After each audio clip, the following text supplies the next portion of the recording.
Nasa mo, boy. Nasa mo, man. Okay na ba yan? Candy. Okay na ka dyan, boy.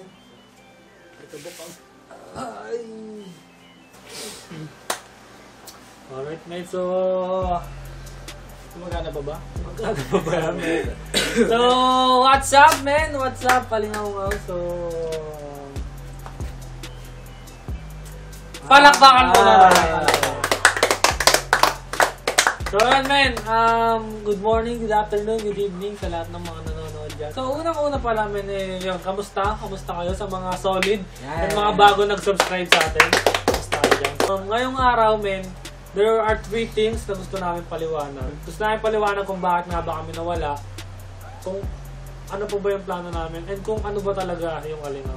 So, unang-una, man, bago namin paliwanag yun, siyempre, it's been 2 months, 2.5 months. So, it's been 2.5 months, simula nung nawala kami. Tagal na pala, no? And, nawala kami dahil yun, inasikaso namin yung mga, ano yung inasikaso ni Boy? Puro sa school, eh. School ka. Gym lang, basketball. So, bago namin sabihin yung reason kung bakit kami nagpahinga, is dahil ito yung unang video natin ngayong taon. Gusto ko munang balikan yung mga nangyari sa atin. Dami na. The whole year. The whole year na nag-vlog tayo, gusto mo nang balikan. Siyempre, sinasabi namin to para sa mga bago, guys, para malaman nyo din kung ano ba yung history na yun. Nagsimula kami sa Ice Candy ni Robert na nung umabot kami ng 100 subscribers, namigay kami ng Ice Candy. Tapos yun, tuloy-tuloy na hanggang sa yung Ice Candy, napunta sa UE, yun, nakilala ko sila Bits yung tumutulong sa akin, ganyan. Tapos nagkaroon ako ng chance dahil nga nakilala ko sa UE, dahil dun sa Ice Candy. 200, 500 Ice Candies, naging 1,000. Tapos na-acknowledge ako ng NDR. So, kinuha nila ako bilang model nila. Tapos doon na nag-start. Merch mo? Oo, merch. Nagkaroon tayo ng merch. Tapos, Sumikat din. to cut the long story short, man, sa pag-vlog talaga marami tayong naranasan. And isa pa sa parang naging moment of truth natin is yung nag-stop ako after graduate ng senior high school. Nag-stop ako para makapagtrabaho.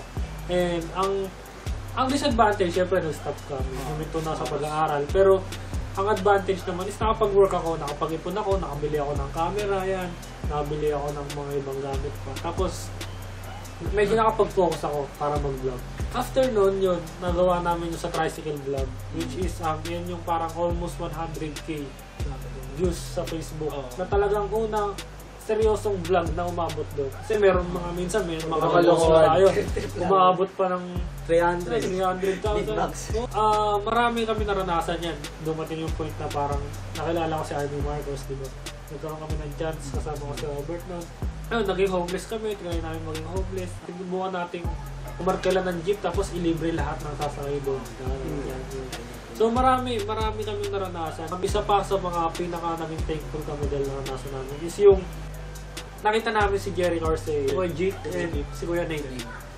And ayun talaga yung isa sa talagang sobrang blessed kami na nakilala namin sila dahil marami silang masabi sa amin, marami silang mga advice sa amin.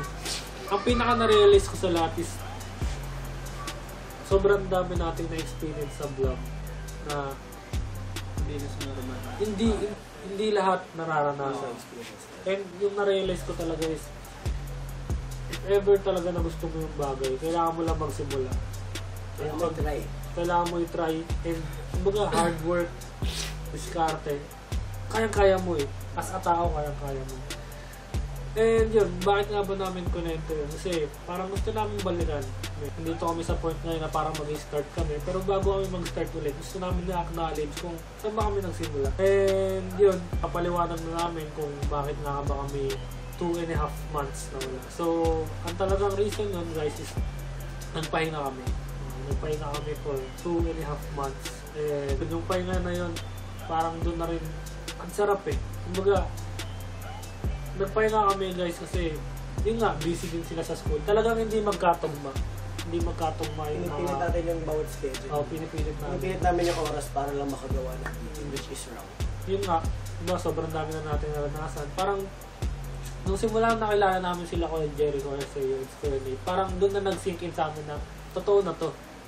Man, hindi na to biro na pwede na tayong magkaroon ng opportunity para mas lumaki pa yung influence namin.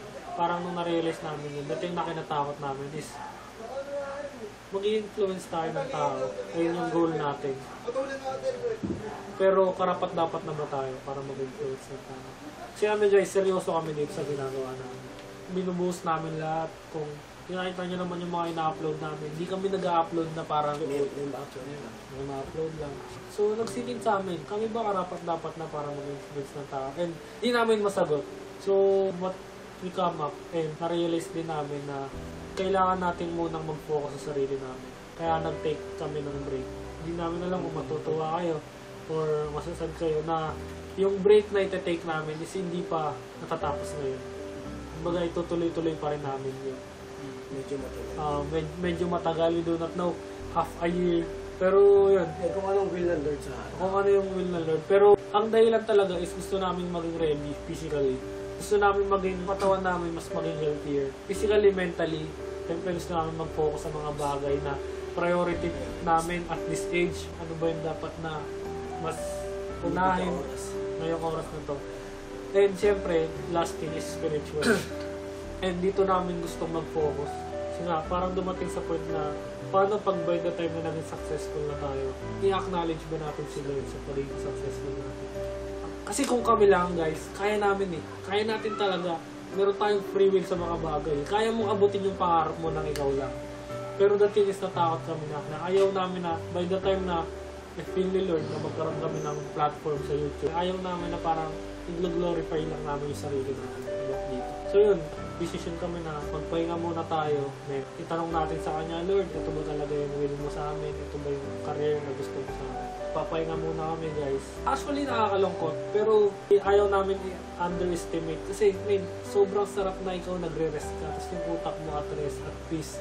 Wala kang iniisip. Talagang you are becoming what you are. Yung tanong is, karapat dapat ba kami dito? And yun, hindi pa namin masagot ngayon. Ang gusto namin is yun, mag-take ng time para sa sarili. Tingnan nyo, ano yung importante yan ng pag-take natin ng time sa sarili? Hindi, yun naman. Kasi di ba nabanggit na influencer tayo. Parang dapat, as a influencer, dapat. Kumbaga, yun yung path eh, na ayun gusto yun. natin tahakin. Gagawa ka lang din ng bagay, ba't di pa maayos, di ba? Parang gano'n kasimple. As a person, kung ano yung nakikita nyo sa amin, sa camera, ayun kami. Ito na, dito na ako magtatapos. Meron akong gusto i-share sa inyo. First to sa Bible. Seek first the kingdom of God and His righteousness, and all these things shall be added unto you. Baga, ayun na mismo eh, yung verse. Seek first Him, the kingdom of God. Okay Lord, ito yung request namin. Gusto namin maging successful sa vlogging. Ito yung request namin. Pero Lord, ano yung request mo? Para sa amin. Kasi tayo minsan, nag-pray tayo ng pray. Lord, sana po ganito. Pero hindi tayo committed dun sa process. Sabi nga, yung obedience mo, yan yung magsiset ng miracle na gagawin sa iyo. Ang pinapoint namin dito is, sumunod muna kami talaga sa will niya. Ito guys, sobrang corny na kami. Baga, banal-banal, di ba? Plastic namin. Pero ang more progressing, marami kaming mga bagay na nagawa pa rin mga hindi maayos na bagay, hindi maayos na salita, hindi maayos na gawa. Kasi tayo as a tao, minsan dito tayo nagkukulang na mag-start tayo ng bagay nang wala dun yung Diyos. Tapos after na pag yung bagay na yun, is kung ano-ano na nangyayari, tsaka katatawag sa Diyos. Ayun yung pinakayaw namin ng mangyayari na if ever we want to start this, kasama na agad si Lord. Para hanggang dulo siya yung mag-glorify dito. So yun lang talaga yung paliwanag namin na gusto namin i-intindi sa inyo. So guys, we thank you for your support. Thank you sa mga bago nag-subscribe. Medyo nakakalungkot, pero greater things are yet to come. And ito, the last thing na good news na sabihin namin sa inyo. Gusto kong paliwanag sa inyo na yung Alingaw-Ngaw guys is hindi lang ako yan, Apat kami dito. And the good news is, we're opening one slot. Okay? One slot para sa isang tao pa na makakasama namin sa pag-video for the future. So kung makapanood mo to, PM us kung interesado. Pero yun nga man, sana ma-realize na din yung na-realize natin yun. Isa lang yung priority namin, Dapat matiwala ka kay Lord. Alam mo, corny, parang minsan pinag-usapan mo, ay Lord, Lord, Lord. Pero at the end of the day, pag tayo ba nagkakaroon na ng problema, sino yung tinatawagan namin? Si Lord. Baga kami, ayaw namin maging kabataan na tatawagan mo lang yung Diyos pag nangangailangan. We're not perfect. and marami pa kami mga kailangang baguhin sa sarili namin. And yun, we're doing this para magpahinga. And ako din, magpapahinga muna ako sa social media, sa Facebook. Siguro didelete ko muna yung app, Facebook, Instagram, and Twitter. Yun, pahinga muna talaga ako sin. Hindi ako magpo-post ng kahit ano. Sa kanila kayo kumuha ng update. Joshua Tababoy sa Twitter and Instagram. Fresh Cantan, Artinisio. Maraming salamat sa lahat na nanonood. And thank you guys sa support na binibigay niyo sa amin. And yun lang, men. Live your life to the fullest. And always train yourself to see something good in everything. And always pray. What's up? Thank you.